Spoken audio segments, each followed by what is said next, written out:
Guys good morning. তো তোমার কেন আছেন? আশা করি অনেক ভালো আছেন। তো ভালো ভালো আছে। এই যে তুমি দাদা ভাই কালকে লুকটা কেন নাই একটু কমেন্ট করে কোন প্রায় আগে ফোন দিলাম।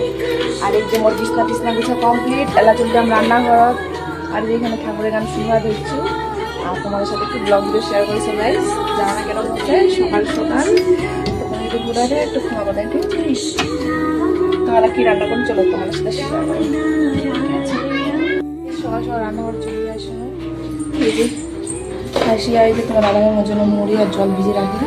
তো মুড়ি আর জল খা মাঝি গাইস। তো সকালটা আমি এইভাবে কাটেন ঠিক আছে। তারপর পরে খাম ভাত তাহলে রান্না করবার লাগবে। আবার মুড়ি জলটা খাই আর রান্না করবার লাগবে। তো ঠিক আছে তোমার আমি পরে দেখাচ্ছ আবার খাই কী রান্না করি সেটা শেয়ার করি। মোরা যেটা রান্নার মেনু হচ্ছে এই যে আলু ভাজা, আলু কাটি রাখছি ঝিরি ঝিরি করিয়া, আর এই যে পেঁয়াজ কুচি, আর এই যে এখানে ডাল হচ্ছে গাইস। তুমি যে ডাল হচ্ছে এই যে ডাল। আর তোমাদের সাথে শেয়ার করি পার নাই মানে কাটার সময় আলু ভাজাটা। তোমার দাদাভাই এই জায়গায় কাজও তো লেট হয়ে গেছে। তো রান্না করে রান্না করবার কিছু গাইস। তো রান্না করে তোমার সাথে দেখা হচ্ছে ঠিক আছে।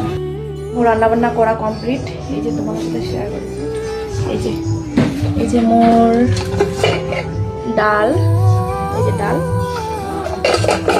আর এই যে আলু ভাজা, লাস্ট এই যে আমার ভাত, এই যে ভাত। আর এই যেমন বড় জন্য টিফিন রেডি করা শেষ। তো যাবে কাজের লেট হয়েছে গাইস। তো ভিডিও কেমন লাগলে একটু কমেন্ট করে কোন ঠিক আছে। আর ভালো লাগলে লাইক কমেন্ট শেয়ার করেন ঠিক আছে। টাটা।